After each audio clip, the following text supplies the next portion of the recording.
হ্যাঁ জি, বলুন বলুন, জি। শুনতে পাচ্ছি। আমরা অনুষ্ঠানের শেষ দিকে আছি, আপনার বক্তব্য শুনবো। উত্তরণের পথই বলবেন, যদিও এর মধ্যে বলেছেন আপনি। তার আগে ইলিয়াস ভাই আমাদের আহ, বিশিষ্ট সাংবাদিক প্রেস ক্লাবের এক সময় নেতৃত্ব দিয়েছেন। আপনি আমার একটা বক্তব্য উম, নিয়েছেন, আমি কারণে নিজেকে ধন্য মনে করছি।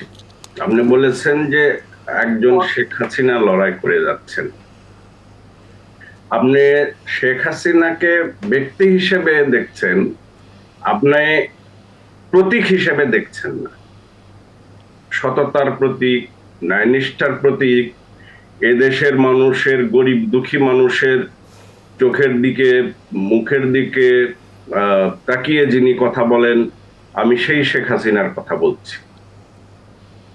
আপনাকে বিষয়টা ক্ষুদ্র অর্থে যে একজন শেখ হাসিনা মানে কিন্তু আপনাকে ওই ইউনিট হিসেবে আপনি বিবেচনা করছেন। এটাতে আমি খুবই, যে আপনি একজন প্রাজ্ঞ সাংবাদিক, আপনি অনেক বিষয় জানেন।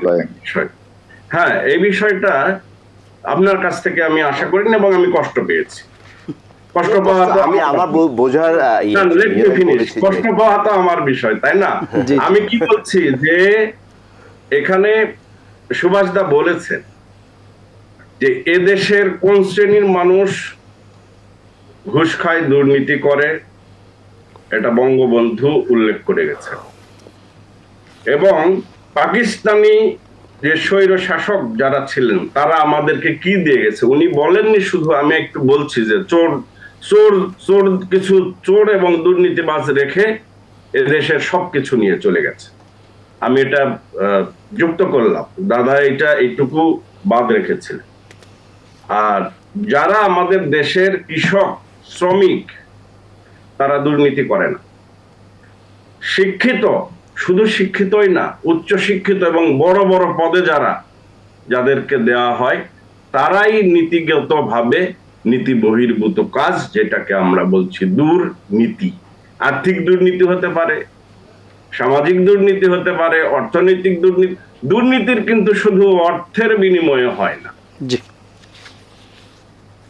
তো সেই জায়গায় আমি আবারও বলবো যে আমাদেরকে এই মনস্তাত্ত্বিক ভাবে লড়াইটা নিয়ে এগিয়ে যেতে হবে। রাজনৈতিক সদিচ্ছা, মানুষের সদিচ্ছা এবং আপনার বলছি রাজনৈতিক সদিচ্ছা, আপনার যে সম্মান, কথা বলা হয় সব সময়, আপনার যে মর্যাদা, সেটা যদি আপনি নৈতিকভাবে আপনি মোকাবিলা করেন, আপনার সাইকোলজিক্যাল ইডিওলজি যেটা, সেটা দিয়ে যদি আপনি মোকাবিলা করেন, তাহলে এই দুর্নীতির জন্য কাউকে দোষারোপ করতে হবে না। নিজের জায়গা নিজে